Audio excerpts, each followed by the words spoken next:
at Ross. Yes for less. Good morning, America. This morning, monster wildfire in Northern California, now reportedly claiming more lives, 2 of them children, as tens of thousands of people are forced out of their homes. Unbelievable. The fire creating giant swirling columns of smoke. The new challenges for exhausted firefighters and homeowners who have lost everything. Severing ties. President Trump's legal team moving against Michael Cohen. We have complained to them that he's violating the attorney-client privilege. Plus, their plans for those secret recordings. Coming to his defense, supporters of embattled CBS chief Les Moonves are coming forward after several women accused the CEO of sexual misconduct.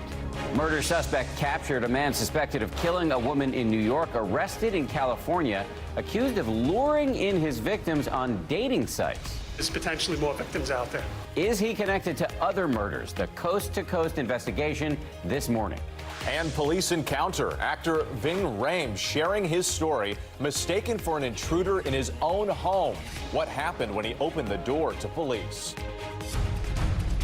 Live from ABC News in New York, this is Good Morning America. We need to get on the case.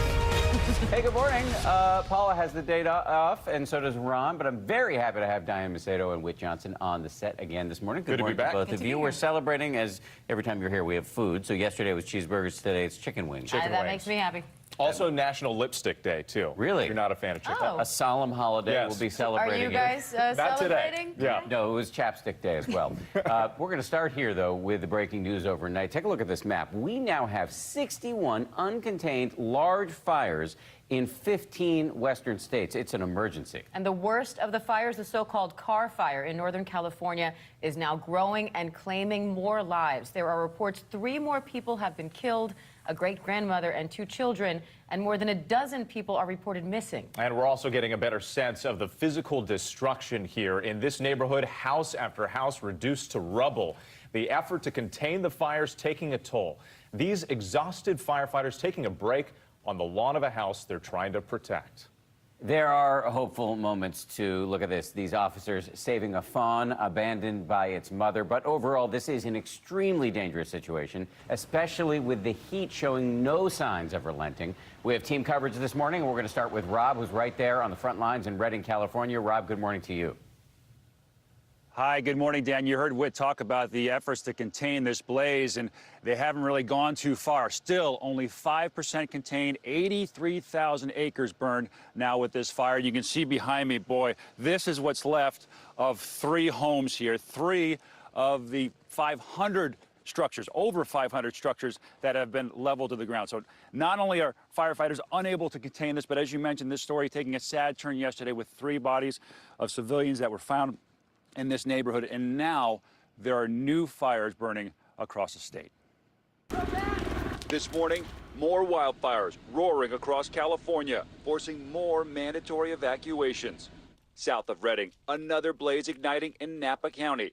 It's a race against time as residents are forced to flee their homes. I've never seen it like this before. It's just, here we go again. The governor of California and the president declaring a state of emergency. Authorities warning residents in Redding to, quote, get out with your life. You cannot predict where this fire's going next. The unstoppable car fire torching over 80,000 acres, taking down over 530 structures and putting almost 5,000 more at risk. High temperatures, intense winds, and heavy smoke creating vortices throughout the fire zone. And that smoke so heavy it can be seen from space. This is the southern flank of the fire. There are homes just down this road that crews have set fires around it in the hopes that when the winds pick up in about an hour, the 2 fires meet and establish some containment. Firefighters trying to extend that containment zone, seen here scrambling to set a backfire before it devours a nearby home. We're seeing that help from Mother Nature is allowing firefighters to get up against the line and really put the fire out. More than 3,000 firefighters working throughout the night. The fire claiming 5 lives, including a great-grandmother and 2 children. And at least a dozen more people are missing. Over 38,000 residents have evacuated. Fires still raging in Southern California. More than 1,300 firefighters continue to battle the Cranston fire in Riverside County. The smoke hangs so thick in the air. Obviously, it's difficult to breathe. It actually has been dimming some of the sunshine, so that has allowed temperatures to not get quite as hot and not allow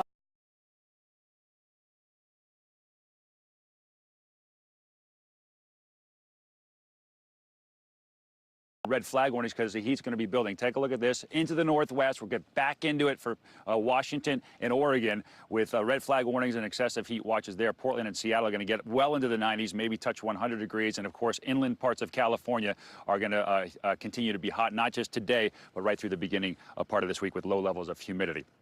Marcy Gonzalez is also in the fire zone with more on how residents managed to survive and, in some cases, save their homes. Good morning, Marcy. Hey, Rob, good morning. Another example here of the utter destruction. This washer and dryer, some of the only recognizable things left at this house. And yet right next door, that home is untouched. This morning, we're hearing how that homeowner kept the fire from spreading and how others here are helping their neighbors. Unbelievable. With flames just feet from his home, former firefighter Matt Smith immediately grabs a garden hose, refusing to give in to the inferno. I was like right here, spraying. His one-man battle raging hours, saving his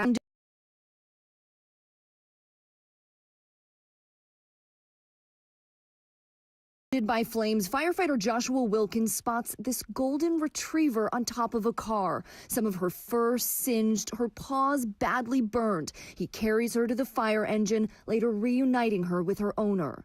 If it was me in that situation and I'd just lost my home, having your pets back is, I think, the biggest consolation that we can provide. But what they're providing goes even further. Kids started coming back to their homes and it was all burnt, and so we gave them some stickers, but we didn't have any like teddy bears and stuff. So at the end of an exhausting 60-hour shift, these three firefighters decide to go shopping, stocking their truck with toys. We tried our best, and we want to make it as easy for them as possible. An entire community finding ways to ease some of the pain. This man buying dozens of pillows and blankets for evacuees. And at Mercy Medical Center, Dr. Ed Zawada coming right to work just after learning his home is among the hundreds destroyed. We lost stuff, and other people here don't. And he is one of at least 20 employees in that hospital who lost their homes but are still working these long days, coming in to treat patients, including some who were injured in this fire.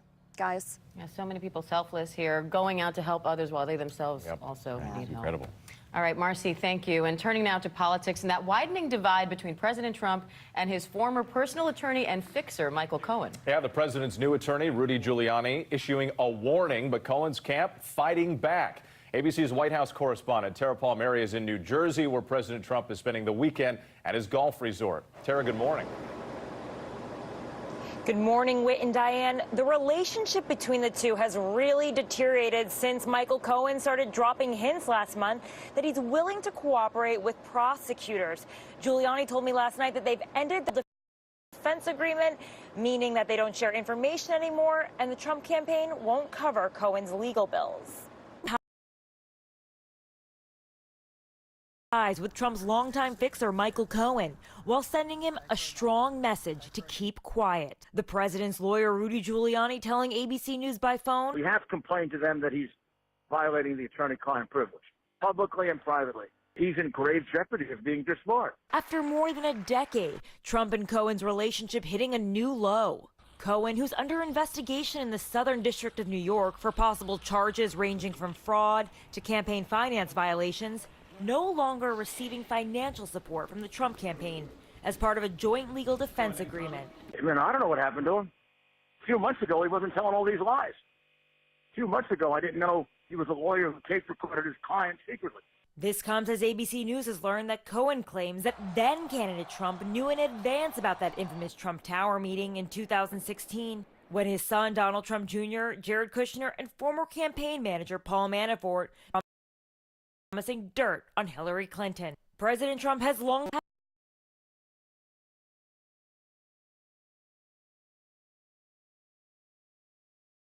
casting doubt on a Cohen of then-candidate Trump talking about a hush payment for Playboy model Karen McDougal, who claimed she had an affair with Trump. Give it to me when it comes time for the financing, which will be... Listen, what financing? We'll have to pay you. So I'll pay the cash. No, I got...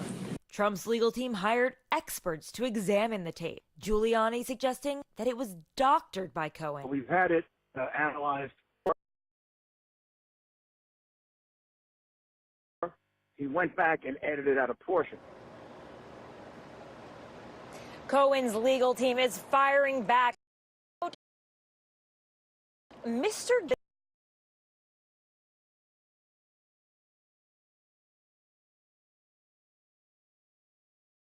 Tapes